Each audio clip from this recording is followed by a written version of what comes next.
This is my Sprint Q9C review.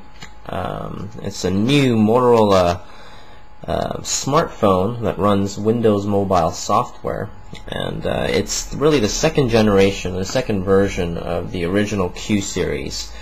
Similar Q9 series exists for other carriers. Verizon has the Q9M, and AT&T has the Q9H, but this is the Q9C from Sprint. Just a quick overview of the device. You see that right away you have this very nice QWERTY keyboard that's very easy to type on just using your thumbs, and which makes emailing and text messaging very easy and very quick.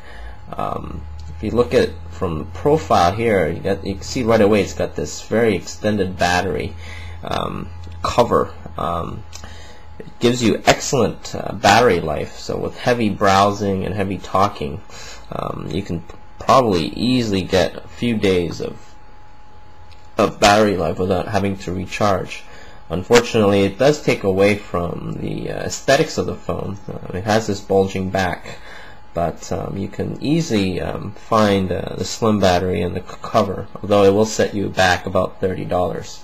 So the other components, it's got this dedicated jog dial here, sort of also acts as a volume rocker, and similar to some of the older BlackBerry devices that don't have the pearl or the jog dial at the front. But it's pretty useful. It's very nice. I'm going to just turn the cell phone off so you're going to see how long it takes to start up, and I'll talk a little bit about Windows Mobile later. But again, the nice chrome finish gives it a very sleek look, a very classic look actually. Again, similar to the BlackBerry. It's got a mini SD slot here. Supports up to 2 gigs. It's different than the micro SD, so that's something to bear in mind. December 2007 prices for SD cards are about 15 to 20 bucks for a 2 gig, so it's not too bad. It's got a 1.3 megapixel camera, which also takes videos, and it's got this flash, which is nice. Again, the keyboard is just excellent. It's fantastic. It's got these dedicated home button. It's got a back button as well as a back button on the side, so if you're browsing and you want to look at the previous page, that's easy to do. It's got these other soft buttons that are programmable, but although it is hard to do if you're not not used to the Windows Mobile operating system. I think that's about it. Aesthetically, it's very nice. It feels great. It's got this sort of rubberized back, so gripping the phone is not a problem. You won't be too afraid of it slipping out of your hands. But again, very nice. Comparably to sort of the other phones, consider a clamshell design phone from Samsung. It's thinner, but definitely bigger. But again, you have this brilliant screen here, which I'll show you in a little bit. And you compare it to a 30 gig iPod. In terms of the thickness, the Q9 is slightly thicker, but only by a little. You can sort of see there. The screen's actually very similar in terms of quality and size, although I have to say I think the Motorola screen is slightly better. You see the height profile there. Oh, another cute little feature or component is the dedicated earphone jack, although it is the 2.5 millimeter version, so that's smaller than the one that you're used to having on standard music players. But it's very nice. Again, it's got a bunch of software that's included, which makes this phone pretty useful.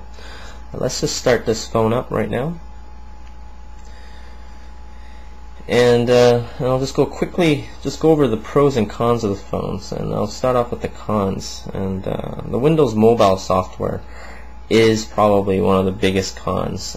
Not because it's a bad software, but it doesn't perform very well on this phone.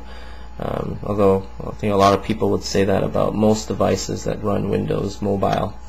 There is an update coming, Windows Mobile 6.1. Hopefully it will be free to upgrade, but hopefully they can improve the performance a little bit with a better operating system. But you can already see that it takes quite a long time for it to load, over a minute sometimes, depending on what applications that you're running.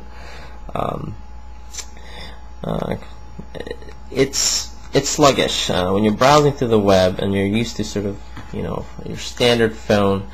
You're gonna notice immediately that there is a bit of lag. Now it's not going to be like super slow as some of the reports on the web, but you definitely will realize it is sluggish. And so if you like to get at your applications quick, lightning quick, then you're going to see that this phone is probably not for you. Sort of again, another con is this battery. I know AT&T offers that comes included. Oh, I'm getting a phone. I'll just ignore that for now. But yeah, it's again, let me just get back to the main menu. You can sort of see here.